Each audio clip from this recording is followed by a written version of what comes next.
The claim backed up by Lee Berk at Loma Linda University. Berk has spent more than 30 years studying how laughter affects what's going on in our bodies.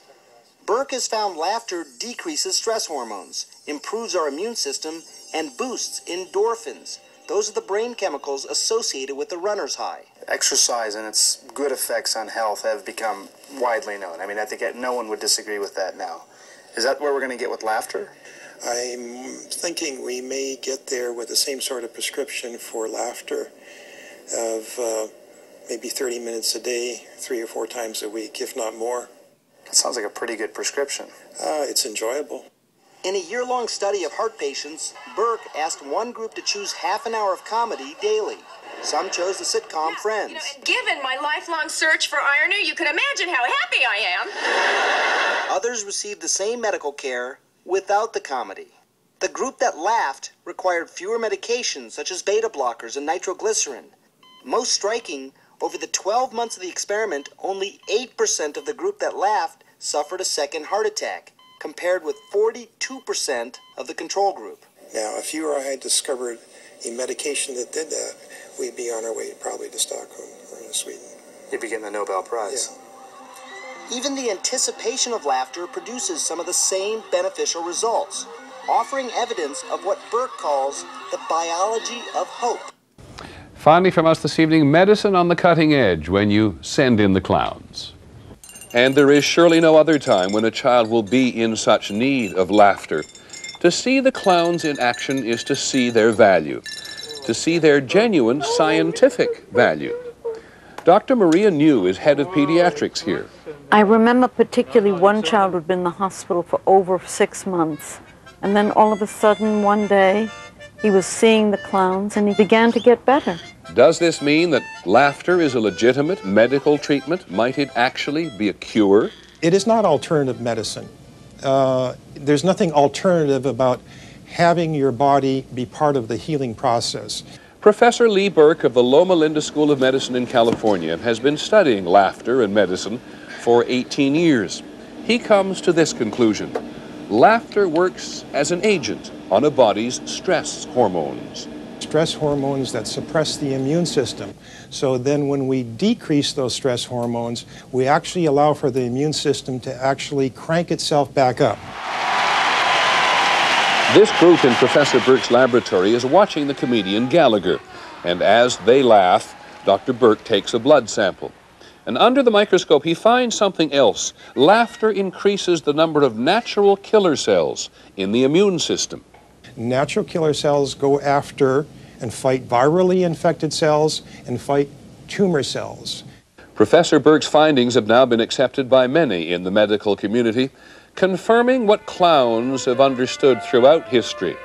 After all, the ancient Greeks built their hospitals next to amphitheaters so the sick could be entertained. When my sugar walks down the One thing we do know, laughter cannot hurt.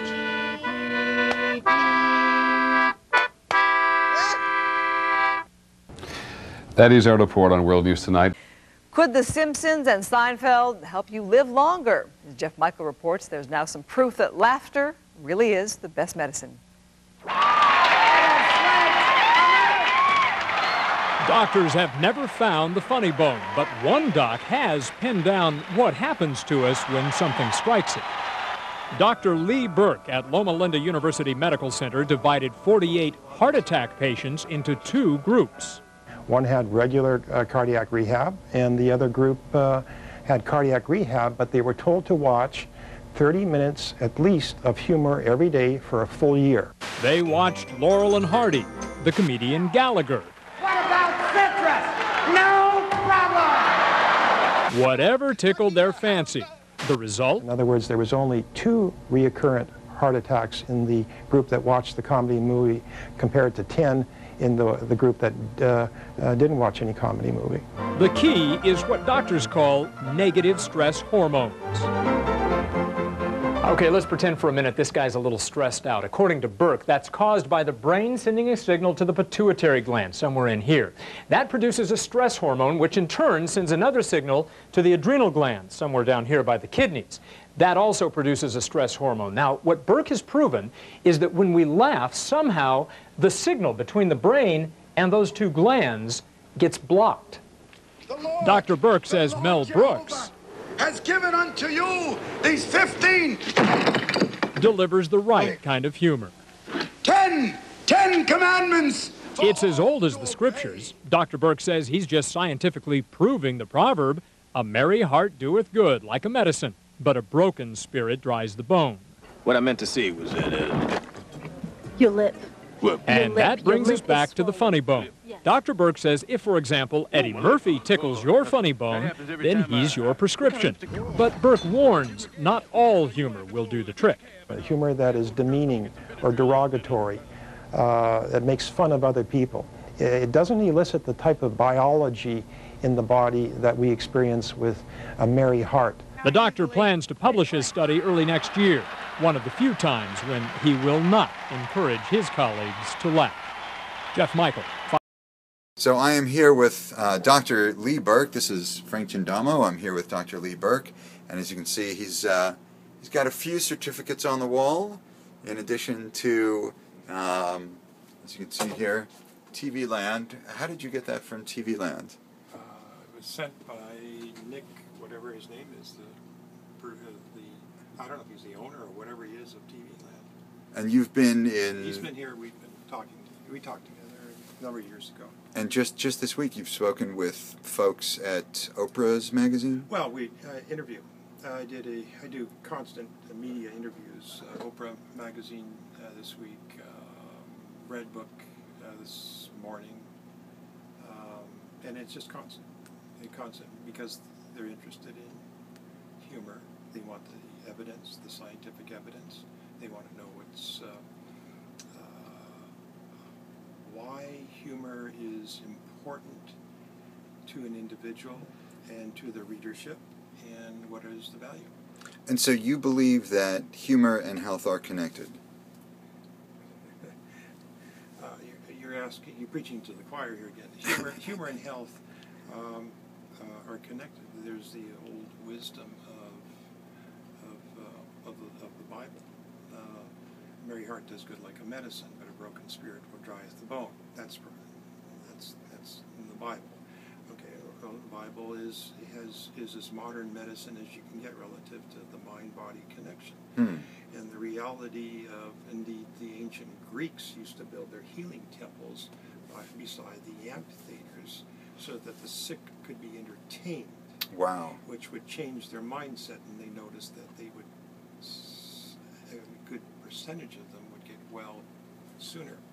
And so what we're going to hopefully do together is we're going to take that amphitheater and put it onto the television sets and provide some comedy. What you've modernized with the web and television and the current technologies can be applied to the healthcare setting, and we need to pursue that to see what the potential outcomes may be, both scientifically, medically, and monetarily. So ultimately, and this is my last question, ultimately, do you believe that if LaughMD were to be installed in a hospital system, that we could come up with demonstrable, measurable findings that show that not only is laughter good medicine, but that laughter in a hospital is good medicine, and that it can save hospitals money and make patients feel better? I think it's important to document and produce evidence base for any type of intervention. If indeed the patient is watching humor or some other type of intervention, just as a medication, what is the outcome of the medication? Humor watching is indeed a behavioral medication. And then what is the consequence or the benefit thereof? And that needs to be measured and quantified so that you can provide evidence base for that, and then you can make your product much more sellable. And this is not something that's surprising. This is something that we know to be true in our hearts anyway. Sure. this is intuitive, and indeed, but again, the world of healthcare and medicine is evidence-based. So what is the evidence for the value to both the hospital and the patient for doing this meaning providing them with humor, if you please, therapy. Fantastic. All right. And one last question. The studies that you were doing today in the lab, they were taking humor. What were the three types of videos? The current studies that we're doing is an offshoot of a study that we presented at a scientific meeting at the American Physiology Society meetings in San Diego, California. The meetings are entitled the FACET meetings, the Federation of American Societies of Experimental Biology, hugely attended in the range of 25,000 to 30,000 people from all over the world. What we documented and showed indeed that humor indeed resides in the brain relative to the same area that positive emotions do, and we're documenting. We documented that it exists in the preliminary research in what we call the left frontal area, the F3 area, and that's synonymous with positive affect or positive emotion. In split brain theory, the right side, F4, is associated with negative emotion or depression. And so humor indeed is documented in the brain, if you please, with EEG, electroencephalograph, as a positive emotion. There we go. Thank you very much, Doctor.